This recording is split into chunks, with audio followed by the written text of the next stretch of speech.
Lo vi desde lejos, un bulto tembloroso bajo la marquesina de un edificio abandonado. Era medianoche en Chicago, llovía sin parar, y ese hombre acurrucado entre cartones mojados tenía algo familiar en su postura. Cuando me acerqué más, el corazón se me detuvo. Era mi hijo, Diego. Mi hijo de 32 años, el chef que había trabajado en restaurantes de lujo por toda la ciudad, estaba durmiendo en la calle con una chaqueta rasgada y zapatos sin suela. Sentí que algo dentro de mí se rompía para siempre. No hay palabras para describir lo que siente un padre cuando encuentra a su hijo así, reducido a nada, tirado como si no valiera nada. Me acerqué despacio, con las piernas temblándome. No quería asustarlo, no quería que fuera real. Diego, dije. Diego, hijo. Abrió los ojos lentamente, como si le costara reconocerme. Tenía ojeras profundas, los labios partidos, las manos sucias. Cuando me vio, algo en su mirada se quebró y empezó a llorar. Mi hijo, que siempre había sido tan fuerte, tan orgulloso, lloraba como un niño perdido.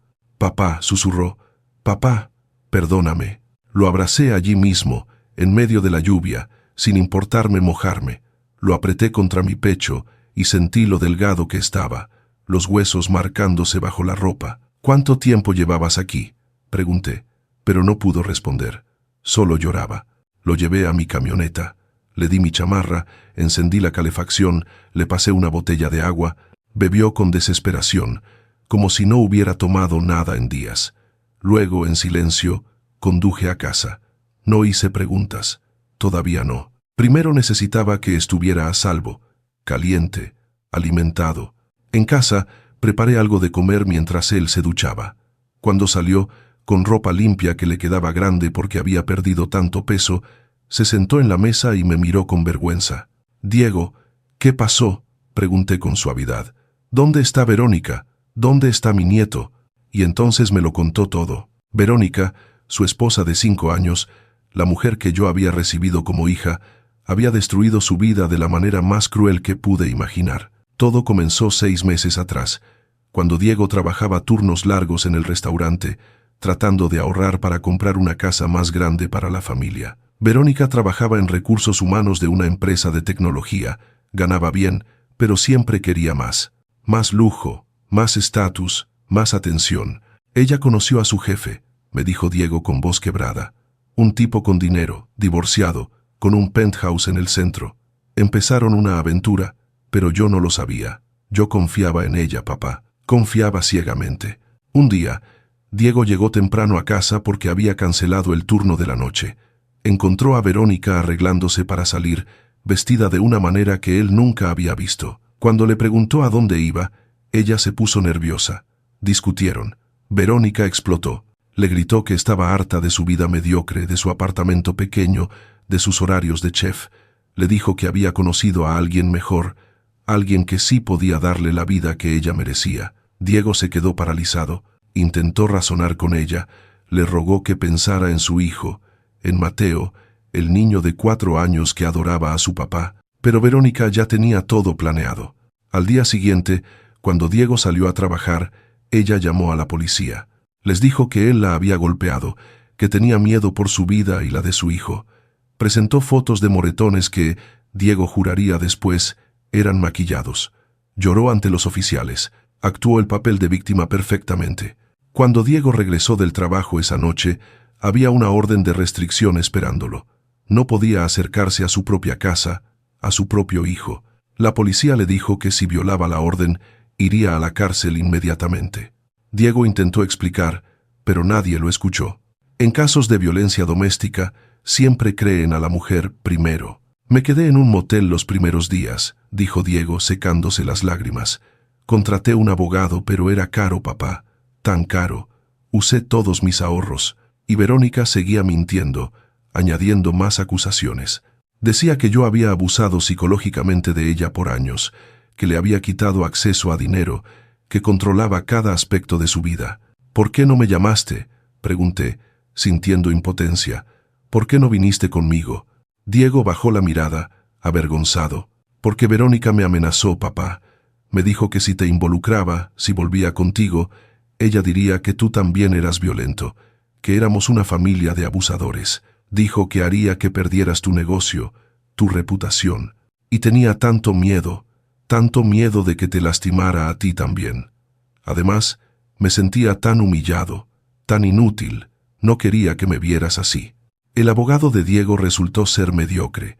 No investigó a fondo, no cuestionó las pruebas de Verónica. Mientras tanto, ella obtuvo custodia temporal de Mateo. Diego solo podía ver a su hijo 1 hora a la semana, supervisado, en un centro frío y triste. Cada vez que iba, Mateo lloraba, preguntándole por qué ya no vivían juntos, por qué papá no lo metía a la cama por las noches. Y entonces Diego perdió su trabajo. El restaurante se enteró de las acusaciones y lo despidieron, preocupados por su reputación.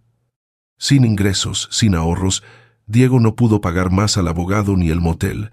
Terminó en su coche, durmiendo en el estacionamiento de un supermercado. Cuando le robaron el coche 2 semanas después, se quedó literalmente en la calle. Traté de buscar refugio, papá, pero estaban llenos. Traté de conseguir trabajo, pero nadie contrata a alguien sin dirección, sin coche, sin referencias. Me sentía morir cada día. Y lo peor era saber que Mateo estaba con ella, con esa mentirosa, y que probablemente le estaba diciendo cosas horribles sobre mí. Escuché todo en silencio, sintiendo una rabia que nunca antes había experimentado. No era solo enojo, era furia pura, ardiente, la clase de furia que te hace temblar. Verónica había destruido a mi hijo, había separado a mi nieto de su padre, y todo ¿por qué? Por un hombre con dinero, por una vida más glamurosa. Diego, lo miré a los ojos, vas a quedarte aquí conmigo, no vas a volver a dormir en la calle nunca más, y vamos a arreglar esto, te lo prometo. Pero papá, el proceso legal, no tengo dinero para... Yo tengo dinero, lo interrumpí, y tengo contactos, y voy a usar todo lo que tengo para demostrar que esa mujer es una mentirosa y recuperar a tu hijo. Esa noche, mientras Diego dormía en la habitación de invitados, yo me quedé despierto, pensando. Había construido un negocio de construcción durante 30 años. Conocía gente, tenía recursos, tenía determinación. Si Verónica pensaba que podía destruir a mi familia sin consecuencias, estaba muy equivocada. Al día siguiente, contraté al mejor abogado de familia de Chicago. Se llamaba Margaret Chen. Tenía 60 años, una reputación impecable y no perdía casos. Le conté toda la historia. Ella escuchó, tomó notas, y luego dijo algo que me dio esperanza. «Esto apesta a falsa acusación», dijo Margaret, «y vamos a demostrarlo». Margaret comenzó a investigar. Contrató a un investigador privado, revisó cada documento, cada mensaje de texto, cada llamada telefónica, y lo que descubrimos fue aún peor de lo que imaginábamos. Verónica no solo estaba teniendo una aventura con su jefe, había estado planeando esta salida durante meses. Los moretones de las fotos eran de maquillaje teatral, comprado en línea. Encontramos el recibo. Las fechas de las supuestas agresiones no coincidían con los horarios de trabajo de Diego, todos documentados por el restaurante. Había testigos, compañeros de cocina, que podían jurar que Diego estaba trabajando exactamente cuando Verónica decía que la estaba golpeando. Pero lo más revelador fue esto. Encontramos mensajes de texto entre Verónica y su mejor amiga, admitiendo que las acusaciones eran falsas. «Acabo de hacer el mejor performance de mi vida con la policía», decía un mensaje. «Diego nunca me tocó, pero era la única manera de sacarlo sin perder la casa y sin tener que compartir custodia. Es patético, pero funcionó». Cuando Margaret me mostró esos mensajes, sentí una mezcla de triunfo y náusea. Triunfo porque teníamos pruebas. Náusea porque no podía creer que alguien fuera tan malvada. Margaret también descubrió que el jefe de Verónica, un hombre llamado Richard, estaba casado. Su esposa no tenía idea de la aventura. Eso nos daba más munición. El plan era simple. Primero, presentar una moción de emergencia para modificar la orden de restricción y restaurar los derechos de visita de Diego. Segundo, llevar a Verónica a juicio por perjurio y falsa denuncia. Tercero, pelear por la custodia completa de Mateo.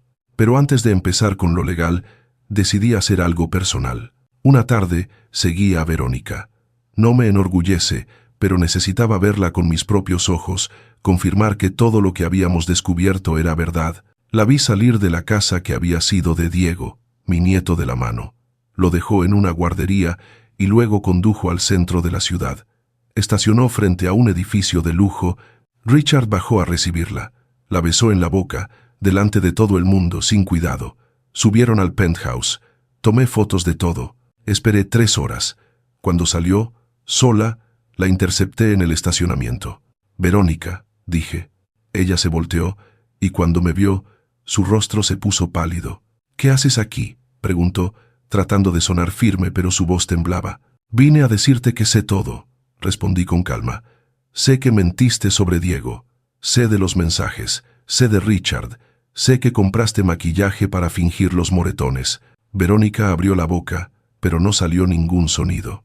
«Y quiero que sepas», continué, «que voy a destruir cada mentira que construiste. Voy a demostrar que mi hijo es inocente. Voy a recuperar a mi nieto, y tú vas a pagar por lo que hiciste». Ella recuperó la compostura rápidamente, como la manipuladora que era. «Nadie te va a creer», dijo con una sonrisa fría. «Soy la víctima aquí. Diego es el abusador. Así es como funciona el sistema». «El sistema funciona cuando hay pruebas reales», respondí. «Y tú no tienes ninguna, pero yo sí. Tengo mensajes de texto donde admites que mentiste. Tengo recibos del maquillaje. Tengo testigos que ponen a Diego lejos de ti en las fechas que dices que te golpeó. Tengo todo, Verónica». Vi el pánico en sus ojos. Lo intentó esconder, pero estaba ahí. «Mañana», continué, «mi abogado va a presentar una moción de emergencia, y la semana que viene vas a tener que pararte frente a un juez y explicar por qué mintiste. Y cuando ese juez vea las pruebas, cuando Richard pierda su trabajo y su matrimonio por esto, cuando todos sepan la clase de persona que eres, vas a desear haber sido honesta desde el principio». Me alejé, sin esperar respuesta. Había dicho lo que necesitaba decir. La moción de emergencia fue aprobada 3 días después. El juez, una mujer severa de 50 años llamada Honorable Patricia Morrison, revisó las pruebas que Margaret presentó y su expresión se volvió más dura con cada página. «Estos mensajes de texto», dijo, mirando a Verónica, «son suyos».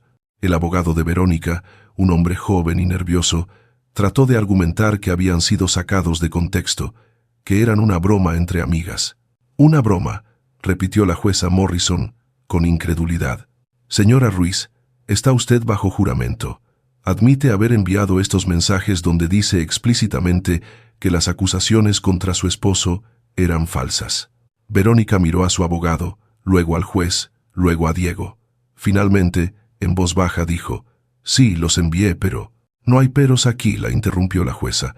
«Ha cometido perjurio, ha hecho una denuncia falsa, ha utilizado el sistema judicial para destruir a un hombre inocente y separarle de su hijo. Esto es, francamente, una de las cosas más despreciables que he visto en mi carrera». La orden de restricción fue retirada inmediatamente. Diego recuperó acceso completo a Mateo y la jueza ordenó una investigación penal contra Verónica por perjurio y falsa denuncia. Pero no terminó ahí. 2 semanas después, tuvimos la audiencia de custodia. Esta vez, traje todo: los testigos del restaurante, los registros de llamadas, las fotos de Richard y Verónica juntos, el recibo del maquillaje. Margaret presentó también un reporte psicológico de Mateo, hecho por una terapeuta infantil, que mostraba signos de ansiedad por la separación de su padre. Verónica intentó defenderse. Lloró, dijo que se había equivocado, que estaba asustada, que había reaccionado mal, pero era demasiado tarde. El daño estaba hecho y la evidencia era abrumadora. La jueza Morrison no tuvo piedad. «Señora Ruiz», dijo con voz fría, «ha demostrado una falta absoluta de integridad y un desprecio total por el bienestar de su hijo. Ha mentido bajo juramento, ha manipulado el sistema para satisfacer sus propios intereses. Y lo más grave, ha privado a un niño pequeño de su padre sin ninguna razón legítima». La jueza otorgó custodia completa a Diego. Verónica tendría visitas supervisadas, 1 vez por semana, hasta que demostrara ser capaz de actuar en el mejor interés de Mateo. Además, Verónica fue condenada a pagar $50,000 en daños y perjuicios a Diego, para compensar los gastos legales, la pérdida de ingresos y el trauma emocional. También fue sentenciada a 6 meses de cárcel por perjurio. Aunque el juez le dio la opción de libertad condicional, si completaba 300 horas de servicio comunitario y asistía a terapia. Cuando salimos de la corte ese día, Diego llevaba a Mateo de la mano. Mi nieto había llorado de felicidad al ver a su papá sin supervisión, sin límites de tiempo. Se aferró a él y no lo soltó. «Papá», me dijo Diego esa noche, mientras Mateo dormía en su antigua habitación de mi casa, «no sé cómo agradecerte. Me salvaste la vida. Literalmente». «No tienes que agradecerme nada», respondí. «Eres mi hijo. Siempre voy a pelear por ti». Pero había más consecuencias para Verónica. La historia se filtró. No sé cómo. Tal vez alguien en la corte, tal vez un periodista que seguía el caso. Pronto, los medios locales estaban cubriendo la historia de la mujer que había hecho acusaciones falsas de violencia doméstica para quedarse con la casa y el hijo. Richard, el jefe, fue identificado. Su esposa se enteró. Se divorciaron. Richard perdió su puesto en la empresa por tener una relación con una subordinada y por el escándalo. Verónica perdió su trabajo también. Nadie quería contratar a alguien con un historial de mentir bajo juramento. Su reputación quedó destruida. Los amigos que había tenido le dieron la espalda cuando se enteraron de la verdad. Un mes después, recibí un mensaje de ella. Decía simplemente: «Lo siento. Sé que no significa nada ahora, pero lo siento». No respondí. No había nada que decir. Diego comenzó a reconstruir su vida. Consiguió un trabajo en un restaurante nuevo, uno mejor que el anterior. El dueño, cuando escuchó su historia, le dio una oportunidad. Diego trabajó duro, tan duro como siempre, y en 6 meses fue promovido a sous chef. Mateo empezó terapia para procesar todo lo que había vivido. La terapeuta dijo que era un niño resiliente, que con amor y estabilidad se recuperaría completamente. Y lo hizo. Poco a poco, las pesadillas pararon. Las preguntas sobre por qué mamá había dicho cosas malas de papá se volvieron menos frecuentes. Mateo volvió a sonreír, a jugar, a ser un niño normal. Diego y Mateo vivieron conmigo durante 1 año. En ese tiempo, vi a mi hijo recuperar su confianza, su fuerza, su fe en sí mismo. Lo vi convertirse en el padre increíble que siempre había sido, pero ahora con una sabiduría más profunda, una comprensión de lo frágil que puede ser todo. 1 año después, Diego ahorró suficiente para rentar un apartamento pequeño pero acogedor cerca de mi casa. El día que se mudaron, ayudé a cargar las cajas. Mateo corrió por las habitaciones vacías, emocionado por su nuevo cuarto. Mientras Diego y yo montábamos los muebles, me miró y dijo: «¿Sabes, papá? Pensé que mi vida había terminado. Cuando estaba durmiendo en esa calle bajo la lluvia, pensé que no había salida. Pensé que nunca volvería a ver a mi hijo. Y entonces apareciste». «Siempre voy a aparecer, hijo», respondí. «No importa qué tan oscuro esté, siempre voy a buscarte». Nos abrazamos, y en ese abrazo había años de dolor, de lucha, pero también de amor inquebrantable. Hoy, 3 años después, Diego es el chef ejecutivo de uno de los mejores restaurantes de Chicago. Mateo tiene 7 años, va a una buena escuela, juega fútbol y es un niño feliz. Ve a su madre 1 vez al mes, visitas que han mejorado ahora que Verónica está en terapia y ha aceptado su responsabilidad. En cuanto a mí, aprendí algo en todo este proceso. Aprendí que el sistema no siempre funciona a la primera, que a veces la justicia necesita ayuda, que a veces un padre tiene que pelear con todo lo que tiene para proteger a su hijo, pero también aprendí que la verdad siempre sale a la luz. Puede tomar tiempo, puede requerir dinero, recursos, determinación, pero si peleas lo suficiente, si no te rindes, la verdad gana. Nunca olvidaré la imagen de mi hijo durmiendo en esa calle, bajo la lluvia, destrozado por las mentiras de alguien que supuestamente lo amaba, pero tampoco olvidaré el momento en que lo vi sosteniendo a Mateo después de recuperar su custodia, con lágrimas de alegría en los ojos. A cualquiera que esté pasando por algo similar, le diría esto: no estás solo, no te rindas, busca ayuda, documenta todo, pelea por la verdad, y si tienes familia que te ama, déjalos entrar. No tengas vergüenza, no te aísles, porque a veces la única manera de sobrevivir la tormenta es aceptar la mano que alguien te extiende. Diego sobrevivió, Mateo está bien, y nuestra familia, aunque golpeada, salió más fuerte. Y Verónica, bueno, ella tendrá que vivir con las consecuencias de sus acciones por el resto de su vida. Porque cuando destruyes a alguien con mentiras, cuando usas el sistema para tu beneficio y lastimas a los inocentes en el proceso, la justicia eventualmente te alcanza. Y cuando lo hace, nunca lo olvidas.